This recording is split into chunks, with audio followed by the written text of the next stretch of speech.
பெற்றோர்களே, public exam எழுதும் மாணவர்களிடம் பதட்டம், பயம் இல்லாமல் பொது தேர்வில் சென்டம் எடுக்க இப்படி படிக்க சொல்லுங்க.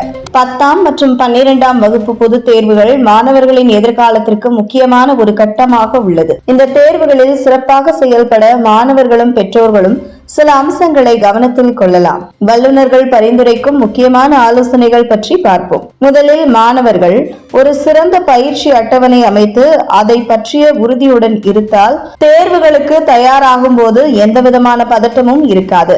அதிகமான பாடங்களை ஒரே நேரத்தில் படிக்காமல் சுருக்கமாகவும் தெளிவாகவும் படிக்க வேண்டும். முக்கியமான தலைப்புகளை குறிப்பெடுத்து படிக்கவும். போதிய ஓய்வு மற்றும் தூக்கம் அவசியம்.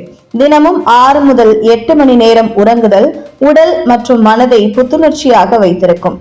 அதிக நேரம் ஒரே இடத்தில் அமர்ந்து படிக்காமல் ஒவ்வொரு 45 முதல் 50 நிமிடத்திற்கும் ஒரு சிறிய இடைவெளி எடுத்து புத்துணர்வாக இருக்க வேண்டும். பழைய வினாத்தாள்களை பயிற்சி செய்யுங்கள். கடந்த ஆண்டுகளின் வினாத்தாள்களை தொடர்ந்து தயாராக எழுதி பார்க்கலாம். முக்கியமான மீண்டும் மீண்டும் கேட்கப்படும் கேள்விகளை நன்றாக ஆய்வு செய்யலாம். பதட்டம் இல்லாமல் தேர்வை எழுத பயிற்சி செய்யுங்கள். மாதிரி தேர்வுகள் எழுதுவது மிகவும் முக்கியம். இது நேர மேலாண்மையை வளர்க்கும். நேரத்திற்கு மேல் எழுத பழக கணிக்க நேரமான பயிற்சி அவசியம். எழுத்து வேகம் சரியாக இருக்கிறதா என்பதை பார்த்துக் கொள்ள வேண்டும். உணவு மற்றும் உடல் நலம் கவனியுங்கள். ஆரோக்கியமான உணவு உட்கொள்வது மிகவும் அவசியம். அதிக கெஃபின், சூடான உணவுகள் தவிர்த்து அதிகமான நீர் குடிக்கவும். தினமும் சிறிய நேரம் யோகா, மூச்சு பயிற்சி அல்லது நடைப்பயிற்சி போன்ற உடற்பயிற்சி செய்யலாம். மன அமைதியை பாதுகாத்துக் கொள்ளுங்கள். மனிதர்கள், பெற்றோர்கள், ஆசிரியர்களின் ஒப்பீட்டை மிகையாக நினைத்து மன அழுத்தம் கொள்ள வேண்டாம். தேர்வை வாழ்க்கையின் கடைசி வாய்ப்பு என்று நினைக்க வேண்டாம். இது உங்கள் வளர்ச்சியின் ஒரு கட்டமே.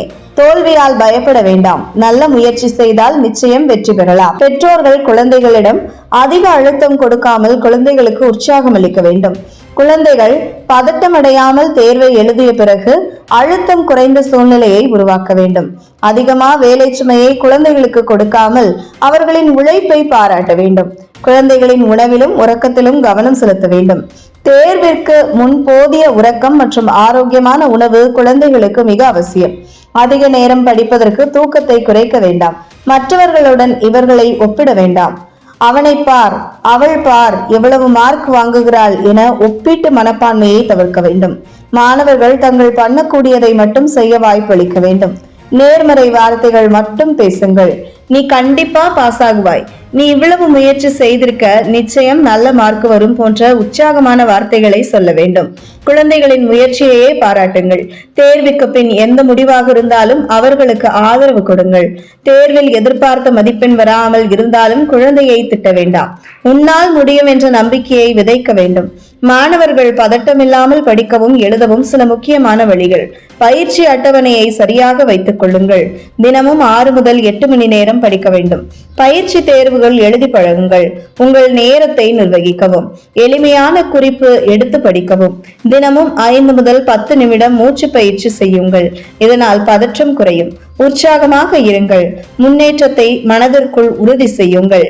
பொது தேர்வில் வெற்றி பெற நல்ல முயற்சி, நேர்மறை மனப்பான்மை, திட்டமிடப்பட்ட பயிற்சி மற்றும் ஆரோக்கியமான வாழ்க்கை முறை ஆகியவை அவசியம். மாணவர்களும் பெற்றோர்களும் இணைந்து செயல்பட்டால் வெற்றி நிச்சயம். நம்பிக்கையுடன் முயற்சி செய்யுங்கள். நீங்கள் கண்டிப்பாக வெற்றி பெறுவீர்கள். இது போன்ற முக்கிய நிகழ்வுகள், அரசியல் தகவல்களை ஆழமாக மாறுபட்ட கோணத்திலும் அறிந்து கொள்ள மறக்காமல் பாரத் மெயில் 24 பக்கத்தை பின்பற்றிக் கொள்ளுங்கள். உங்கள் ஒவ்வொரு ஆதரவும் இது போன்ற பல நிகழ்வுகளின் பின்னணியை அறிய உதவும்.